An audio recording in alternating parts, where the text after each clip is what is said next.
এত আকাশ থেকে পড়ার ভার কেন করছেন বলুন তো বাবা? আপনি নিজেও জানেন যে দাদা ভাই আর দিদি ভাইকে আলাদা করার জন্য আপনি কি কি করেছেন, কিন্তু কেন করেছেন? ওদের সুখ আপনি কেন দেখতে পান না? সত্যি আমরা না কেউ বুঝতে পারি না। কি হয়েছে তরিতা বৌদি? বাবা আবার কি করেছে? না রে, আমি কিচ্ছু করিনি। এবারে সবার তো নিয়ম হয়ে গেছে, যত দোষ হালকা ইন্দ্রজিৎ ঘোষ। আরে দাঁড়ান মিচকা, আপনার ঘাড়ে আর কি কি চাপে দেখুন। আপনার তো কোনো আইডিয়া নেই বোধহয়, কারণ আপনি একজন রিপোর্টারকে টাকা দিয়ে তাকে কিনে স্টেজের রিপোর্ট পাঠিয়েছেন। আপনি তোরই স্কুলের সামনে তাকে মিথ্যে বলতে ইনস্ট্রাকশন দিয়েছেন, আর এই সব প্রুফ আমার কাছে চলে এসছে, সব প্রুফ হাতে। সর্বনাশ, ওই বিনিতা এদের সামনে মুখ খুলে দিল। আর এবার যদি চায় তেজ কিন্তু আপনার বিরুদ্ধে আইনি পদক্ষেপ নিতে পারে। না না, করতে পারে নয়, সেইটাই করা হবে। আর মেজো খোকাকে শাস্তি আমি দেবো, আমি যাও এই মুহূর্তে তুমি এখান থেকে বেরিয়ে যাও, এই মুহূর্তে। মানে আমি কোথায় যাব? আউট হাউসে যাবে। আজ থেকে তোমার এই বাড়িতে কোনো জায়গা হবে না।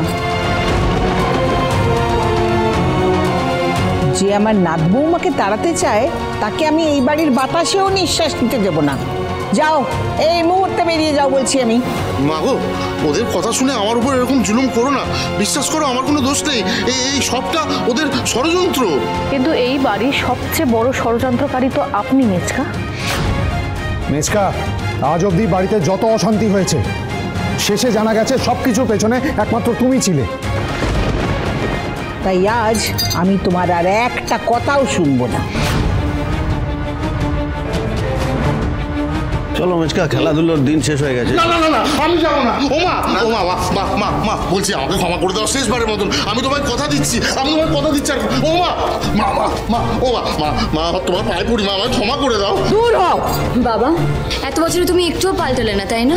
এই যে ঠাম্মি, বৌদি, দাদা ভাই সবাই তোমাকে এত সুযোগ দিল, কিন্তু তুমি বদলাতে পারলে না।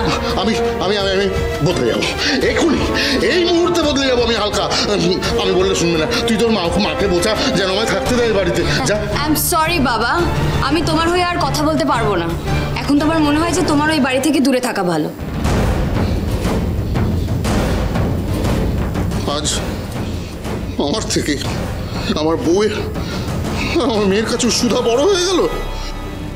শুনুন মেচকা, এটা তো হওয়ারই ছিল। আপনি নিজের দোষে নিজের সম্মানটা হারিয়েছেন, আর যেইটুকুনি তলানিতে পড়ে আছে সেটা যদি চান যে না হারায় তাহলে চলুন। এতদিন তো করছিলেন, মালি জমাদারির কাজ করছিলেন, এখন কটা দিন আউট হাউস ওদের সঙ্গে থাকবেন। আসুন আসুন আসুন আসুন, চলুন। ঘর ছাড়ত এইভাবে নিজের ছেলেকে তাড়িয়ে দিল বাড়ি থেকে ওই বুড়িটা। ইয়েস, কাননবালা দেবীর হৃদয়ের জায়গায় কয়লা আছে, যা খুশি তাই করতে পারে এই বুড়ি।